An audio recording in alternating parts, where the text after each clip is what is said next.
The end of May and the month of June so far has been a period of ups and downs.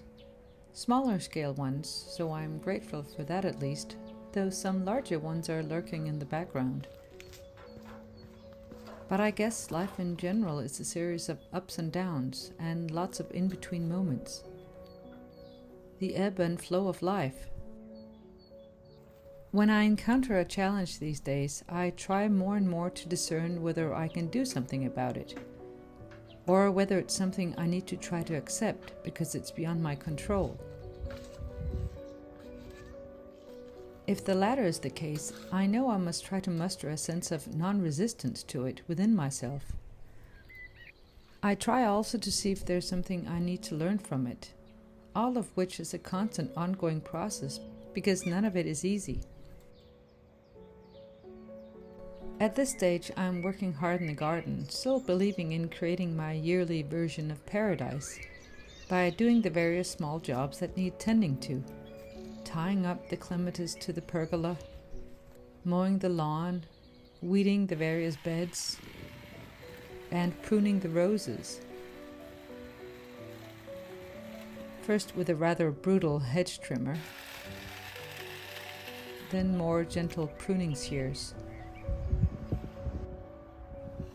Notice the rather lush green box plant in the background there, and the little box hedge there on the right. The cat is exhausted at night from supervising all that gardening. This was very empty looking not a very long time ago. I wonder if this is something that you do in your country. When I was a child, what we would do is we would pick up these dandelions when they looked like this, and then we would blow them like that. I forget if we had 3 tries. We must have had, otherwise this is the number of boyfriends. Okay, there's maybe 3 or 4. That's pretty good. So we would do that, and then we had a particular yellow flower as well, where we would put them under our chin, and if our skin turned yellow, it meant that we liked butter. I think I tried it out last summer, and lo and behold, I still like butter.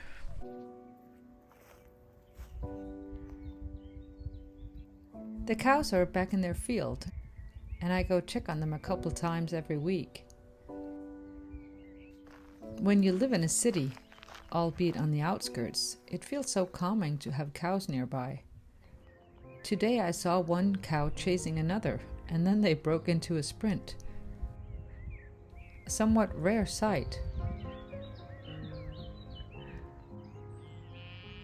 I try to remember to go for these walks now, to gather as much light and nature into my system, for me to have something to keep me going when all of this is bare again and the light begins to wane. Then our neighbor had a baby, and the mother is 45 years old, so I thought that was quite brave. But then I've seen 20-year-olds with less energy than hers, so I think they'll be okay.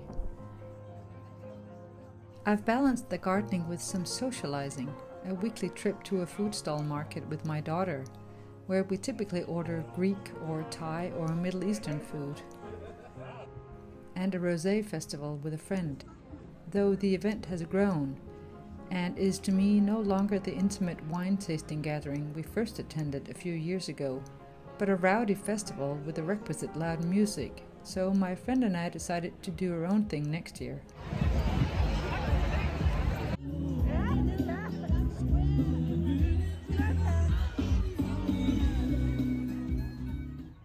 In the meantime, a box-eating larva has invaded my garden.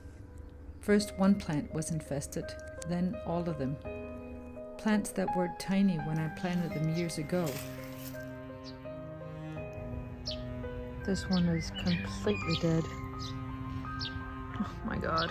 And I planted this when it was, well, about the size of a small football. Now it's almost a meter high and dead. I tried to feel acceptance, to surrender to this uninvited guest, but only after I tried everything and realized it was a lost cause, and after beginning to think about what to plant instead in the autumn. and to take my mind off of this garden disaster by visiting with a friend. I don't really socialize all that often. Or at least I have a great need just to be by myself and read or knit or walk or simply be in nature. But it needs to be balanced with seeing friends, preferably one-on-one or in small groups, and not in huge gatherings. Also preferably with snacks. She lives on the other side of this tiny forest at the edge of the city. There's actually an industrial site nearby, but I do my best to ignore it. It's been a mediocre June so far, but the weather is another one of those factors we have no influence over. Might as well accept it. I picked up my daughter and her friend from a skateboarding camp. Her friend's father, incidentally, is American, so they speak a mixture of Danish and English together. A few days later, we cycled out to her late grandfather's house and cleared out some things. She decided on what she wanted to keep. At the beginning of June, there were posters all over town asking us to vote in a referendum on whether or not to engage more actively in military cooperation with the rest of the EU. In my part of town, it took place at my daughter's school, and of course I went and did my civic duty. Despite years of reluctance to this cooperation in Denmark, the result was a resounding yes, doubtless due to recent events in Europe. Then I had a little mishap. Right now I'm on my way to the dentist because I bit into a piece of licorice the other day and chipped off a good chunk of my tooth. So hopefully she's going to be able to do something about that. I am now in possession of a minor crater in my mouth. There can't be many dentists who play music videos. We decided on the marvelous Andrea Bocelli together, who incidentally was one of the many people who sang at Queen Elizabeth's Jubilee celebrations. Which segues nicely into my last bit of socializing this time round. I have two Danish-Canadian friends that I've known for about 20 years now. We celebrated New Year's in London together some years ago, and after their recent visit to London, they subsequently invited us to celebrate Queen Elizabeth's Platinum Jubilee with newly acquired royal bunting memorabilia.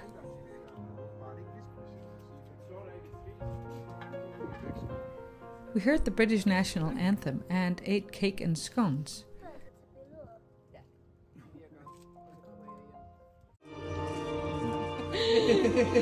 Excellent.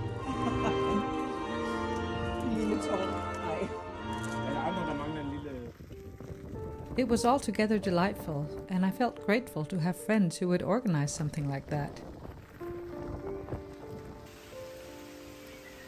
There was more rain and wind in store for us,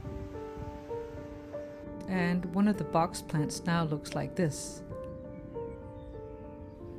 But, as if to atone for the other plant losses, there are the roses and shrubs in full bloom, something I've looked forward to for months.